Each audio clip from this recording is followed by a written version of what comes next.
My name is Jamie Locke. I was 21 years old when this happened.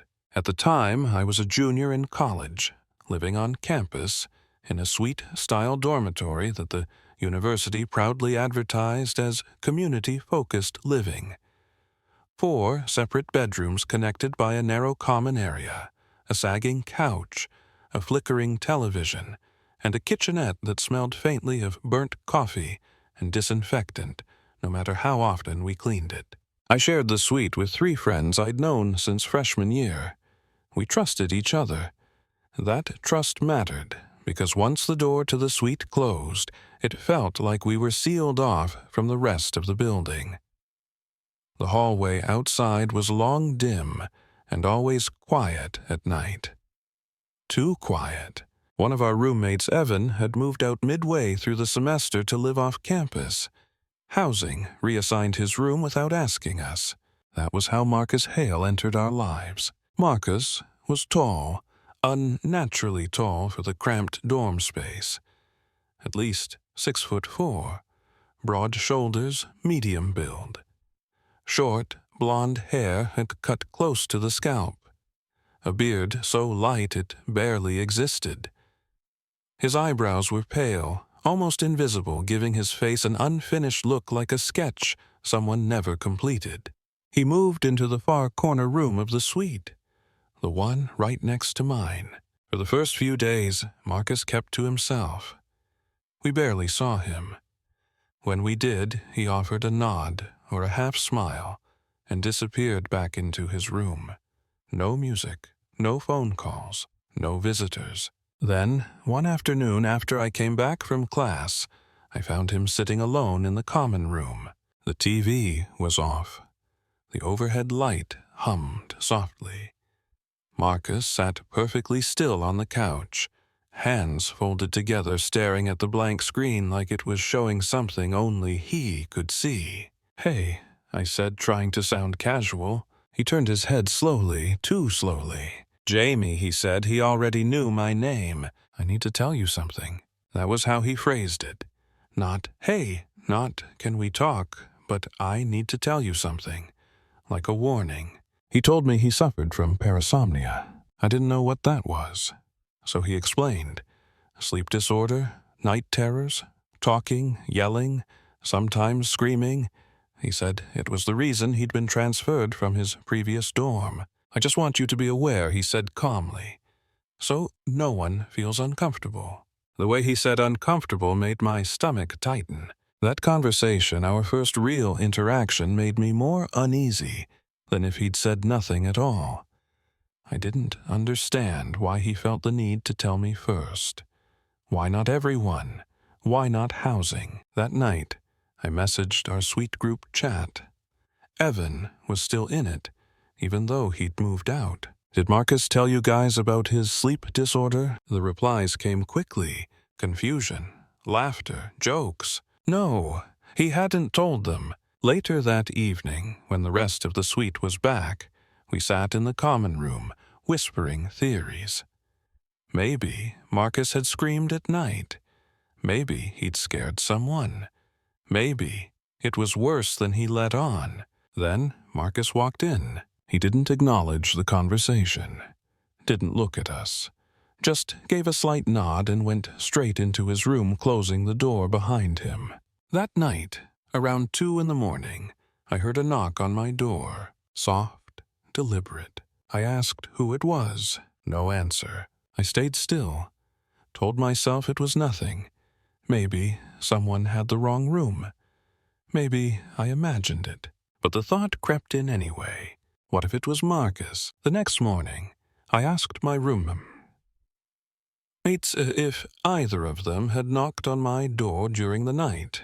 Both said no. Evan thought it was hilarious. I didn't. A few nights later, it happened again. I woke up and checked my phone. 2:03 a.m. Footsteps echoed softly in the hallway outside my room.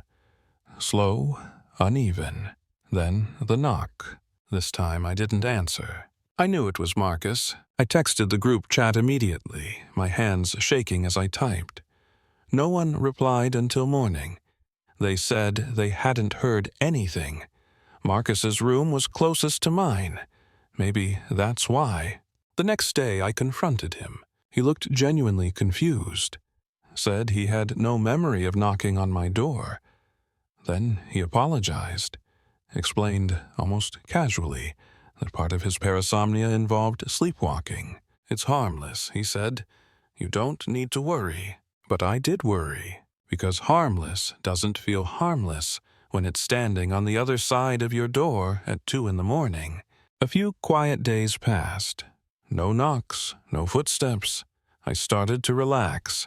That was my first mistake. One night, I woke up to a sound inside my room. Not a knock, movement. I opened my eyes to darkness and saw a figure standing in the corner of my room facing the wall.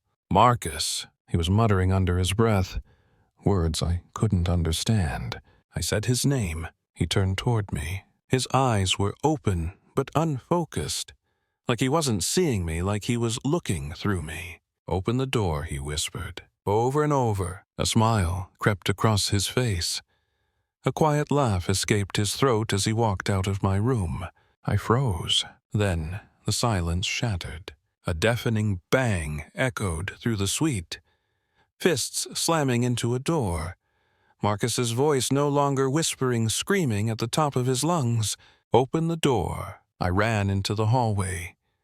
He was thrashing against one of my roommate's doors, hitting it again and again like something feral had taken control of his body. We tried to wake him, shaking him, yelling his name. When he finally stopped, he looked at us with empty eyes and said softly, "I'm sorry, guys." Then he went back into his room and shut the door. Campus police arrived soon after. By morning, Marcus was gone. No note, no explanation, no trace he'd ever lived there. I thought the nightmare had reached its peak until I realized college had more rooms, more beds, and more doors that should never have opened. I thought leaving that suite would be enough. I told myself Marcus Hale was an anomaly, a rare collision of mental illness, bad luck, and shared space, the kind of story people tell years later, lowering their voice, adding details with time. Something frightening, yes, but finished. I was wrong. The semester ended, and with it came a new living arrangement. New building, new roommate, new start. Her name was Lena Morris. I was 22 then, a senior, exhausted in the way only college can exhaust you, not just physically but mentally. Lena and I weren't close friends, but we got along well enough. She was organized where I was messy, loud where I was quiet. She laughed easily. She felt solid, real. Our dorm room was smaller than the suite. 2 beds, bunked. I took the top bunk because I was a light sleeper. Lena was constantly up at night. Bathroom runs water breaks, pacing while she studied. If I'd taken the bottom, I'd never sleep. The room itself always felt dim, even during the day. The window faced a concrete wall of another building. Sunlight barely filtered in. At night, the only light came from the orange glow of a security lamp outside, casting long shadows across the floor. One night, near midterms, we were both studying. I sat at my desk papers, spread out rehearsing lines for a presentation the next morning. Lena lounged on her bed below me, scrolling through her notes. I practiced out loud, over and over. She listened, asked questions, corrected me when I stumbled. At one point, she said, "If you want, you can borrow one of my blouses tomorrow. You don't really have anything presentation-worthy." I thanked her. Eventually, she went to sleep. I wasn't done yet, but I shut off my desk lamp out of courtesy and climbed up to my bunk with my laptop. The room sank into near darkness. Lena's breathing slowed. Then the soft, familiar sound of her snoring filled the room. She was asleep. I studied for another hour, closed my laptop, set it by my pillow, and slept. I woke up to movement. It was just before dawn. The sky outside the window was a deep blue-gray. the kind of light that makes everything look unreal. I heard footsteps below me. Lena was walking around the room. "Lena," I mumbled. She replied. Her voice was groggy, normal. I asked her if I could still borrow a nice top for my presentation. "Yeah," she said. I heard the closet door open. I leaned over the edge of my bunk and looked down. Lena was bent over rummaging through her clothes. Her hair hung forward, obscuring her face. She pulled something free, then straightened. She looked up at me and waved. It was a small wave, slow, casual. Then she walked to the door and left the room. The door closed. The sound snapped me fully awake. I checked my phone. 5:07 a.m. I frowned, confused. Why would she leave so early? The wave felt strange now that I replayed it in my head. Too deliberate, too final. Then I heard it. A snore from directly below me. My stomach dropped. I leaned over the edge again. Lena was in her bed, asleep, sheets pulled up to her chest, breathing slow and steady. I stared at her for a long time, my brain refusing to process what my eyes were seeing. I told myself I was still dreaming. That exhaustion had blurred reality. But the closet door was still open. I climbed down from the bunk, my legs shaking, and went into the hallway. Empty, silent. No footsteps, no voices. No sign anyone had passed through. I shook Lena awake. She startled, confused, irritated, until I told her what I'd seen. We checked her belongings. Nothing was missing. No forced entry, no explanation. Campus police reviewed the cameras. Nothing. No one entered our floor that morning. I never slept properly in that room again. But the worst part wasn't the fear. It was the certainty. I knew I'd been awake. I knew I hadn't dreamed it. I knew someone or something had been in that room with us. And then there was the year before that. The memory I'd tried hardest to bury. Freshman year. Different campus. Different state. Different me. My assigned roommate dropped out days before classes started. For the first weekend, I lived alone, unpacking in silence, while the rest of the building buzzed with introductions and laughter. Then, late Sunday night, someone arrived. A tall guy with a backpack stood in the hallway, looking lost. I asked if he'd been reassigned to my room. He said yes. His name was Noah Reed, but he told me to call him Ray. He had a faint accent I couldn't place. A deep voice, quiet mannerisms. He said he didn't have his belongings yet. That night I woke to a figure standing over my bed, silent, watching. He claimed he was going to the bathroom. The next day, housing told me no one had been assigned to my room. Ray vanished before police arrived. Later I realized things were missing. I never learned who he was or how he got in. I used to think those experiences were separate, random, unconnected. But lying awake now, years later, replaying every detail, I've started to notice the pattern. The doors that open without keys.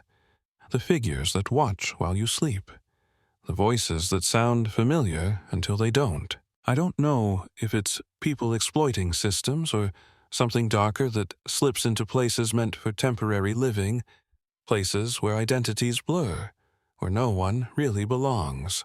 Dorms, apartments, shared rooms, spaces where strangers sleep inches apart. I moved out after graduation. I live alone now. I lock my doors. I check my closets. I never sleep with the lights completely off. Sometimes, just before dawn, I wake up for no reason at all, and I listen, because I know now the scariest thing isn't the knock on the door. It's when there's no knock at all, and something is already inside.